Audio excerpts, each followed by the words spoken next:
Assalamualaikum warahmatullahi wabarakatuh. Berjumpa lagi bersama saya pada mata pelajaran fikih. Jadi pada pertemuan kali ini kita akan melanjutkan materi yang kemarin ya, yaitu mengenai sholat 5 waktu. Nah, pada pertemuan kali ini kita nanti akan melanjutkan yaitu dengan subbab ketentuan sholat fardu itu sendiri. Jadi yang akan kita bahas nanti yaitu terkait tentang ketentuan-ketentuannya itu seperti apa dan pembagian sholat fardu itu seperti apa. Ya, membuka bukunya masing-masing supaya nanti apa yang saya sampaikan, supaya tujuan pembelajaran kita itu bisa satu visi dan misi. Jadi langsung saja ya ke pembahasan pada pertemuan hari ini. Mari kita simak video ini bersama-sama. Jadi pada pembahasan yang pertama yaitu mengenai ketentuan sholat fardu. Yang dimaksud di sini adalah sholat fardu itu memiliki waktu yang telah ditentukan secara syariat. Ada permulaan ya di situ, yaitu sholat tidak sah dijalankan sebelum masuk permulaan waktu. Kemudian ada batas akhir juga, yaitu sholat harus dilaksanakan sebelum sampai batas akhir waktu di situ. Jadi maksudnya di sini adalah sholat itu ada ketentuan-ketentuannya, jadi ada tata caranya. Tidak semua sholat fardu itu bisa dikerjakan di setiap waktu. Nah, di situ ada pembagian-pembagiannya. Dan pembagian-pembagian tersebut apa saja? Mari kita simak video ini sampai selesai ya, jangan di skip-skip supaya kita tidak tertinggal informasinya. Langsung saja ke pembahasan yang selanjutnya, yaitu pembagian yang pertama, yaitu adalah sholat subuh. Ya, sholat subuh itu yaitu sholat maksudnya di sini sholat subuh itu yaitu terbitnya fajar sidik hingga terbitnya matahari. Nah, seperti pembahasan sebelumnya, yaitu fajar sidik itu apa? Yaitu fajar yang benar-benar fajar. Karena di dalam ilmu fikih, fajar itu dibagi menjadi dua ya. Yang pertama adalah fajar kadib dan yang kedua adalah fajar sidik. Nah, fajar yang pertama itu, yang fajar kadib itu adalah fajar yang di situ nanti keadaannya dia muncul, namun setelah beberapa saat dia akan menghilang kembali, dan berbeda dengan fajar sidik. Kalau fajar sidik ini adalah tanda-tanda masuknya waktu subuh, yaitu dengan ditandai munculnya fajar atau di situ seperti tanda-tanda matahari mau terbit, namun di situ berupa cahaya saja ya, berupa cahaya yang sedikit. Namun di situ disertai dengan terbitnya matahari. Nah, itu namanya adalah fajar sidik.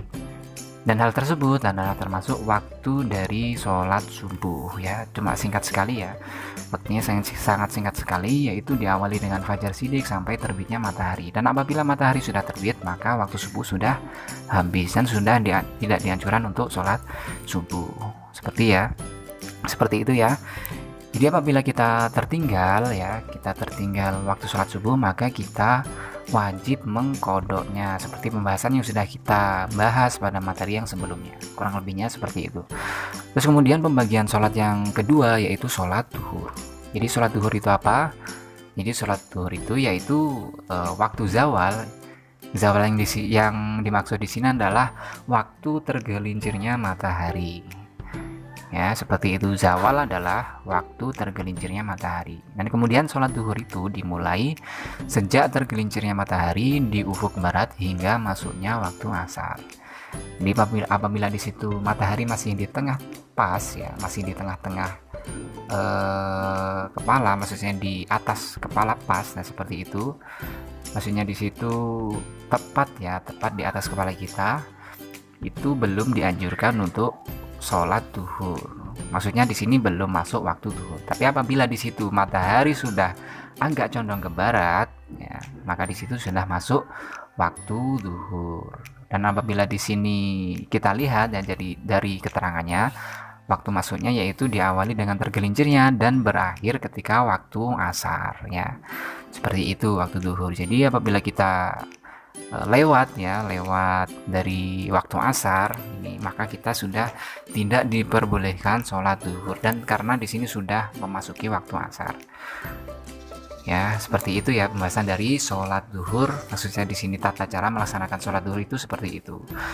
Nah, kemudian pembagian sholat yang ketiga yaitu sholat asar ya. Sholat asar itu artinya adalah waktu sore ya. Kemudian waktu sholat asar itu dimulai sejak bayangan benda sama panjangnya dengan benda tersebut sampai terbenamnya matahari. Dan jika kita kembali lagi ke pembahasan yang sebelumnya, yaitu tentang sholat duhur, itu waktu terakhirnya sholat duhur adalah di situ ketika masuk waktu asar. Nah, waktu asar di sini yang dimaksud adalah ketika bayang-bayang suatu benda ya. Ketika bayang-bayang suatu benda itu sudah sama dengan benda aslinya. Jadi bisa diukur apabila ya ketika waktu asar kita lihat bayangannya di situ. Apakah di situ sudah sama dengan tingginya kita ya. Ukurannya apakah sudah sama yang seperti itu? Kita cermati. Apabila di situ sudah sama tingginya dengan kita, kira-kira seperti itu, maka itu sudah memasuki waktu asar ya. Kemudian kapan sih di situ waktu terakhir melaksanakan sholat asar, yaitu ketika terbenamnya matahari. Karena ketika terbenamnya matahari itu adalah sudah memasuki sholat maghrib, dan itu termasuk pembagian sholat yang nomor 4, yaitu sholat maghrib.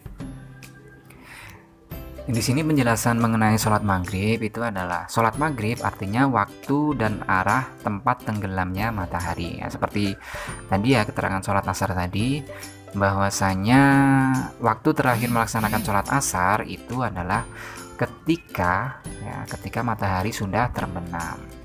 Karena ketika matahari sudah terbenam itu sudah memasuki waktu sholat maghrib. Nah, kurang lebihnya seperti itu.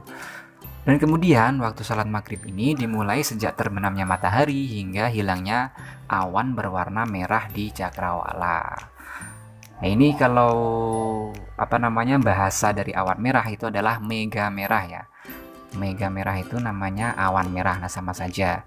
Nah, apabila adik-adik itu melihat ya di arah barat, arah tenggelamnya matahari, ketika di situ memasuki waktu maghrib itu ya tenggelamnya matahari, dan habisnya waktu maghrib itu ketika awan merah itu sudah menghilang.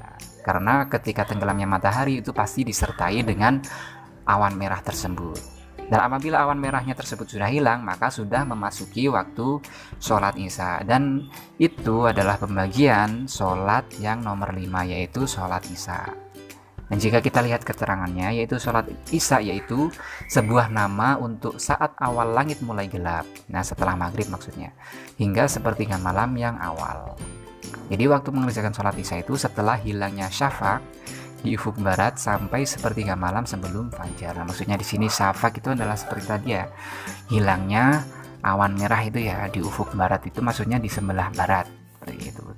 Dan waktu akhirnya, maksudnya habisnya waktu isya itu adalah ketika sebelum terbit fajar sodik tadi, fajar sidik maksud saya ya, seperti itu. Itu adalah waktu dari pelaksanaan sholat isya. Dan kesimpulan dari pertemuan kali ini ya, pertemuan pada hari ini, yaitu kita sudah mempelajari tentang ketentuan ya, tentang ketentuan sholat fardu ya. Yang dimaksud di sini ketentuan sholat fardu itu waktu pelaksanaan sholat fardu, dan pelaksanaan sholat fardu itu tidak boleh asal-asalan, dan disitu sudah ditentukan waktunya, yaitu waktu yang pertama adalah waktu subuh, kemudian waktu yang kedua waktu zuhur itu seperti apa, nah tadi sudah kita pelajari. Kemudian waktu asar juga seperti apa, waktu maghrib seperti apa, dan waktu isya itu seperti apa ya seperti itu yang sudah saya jelaskan tadi itu ya. Jadi mudah-mudahan materi pada kali ini bisa bermanfaat. Sekian dari saya. Wassalamualaikum warahmatullahi wabarakatuh.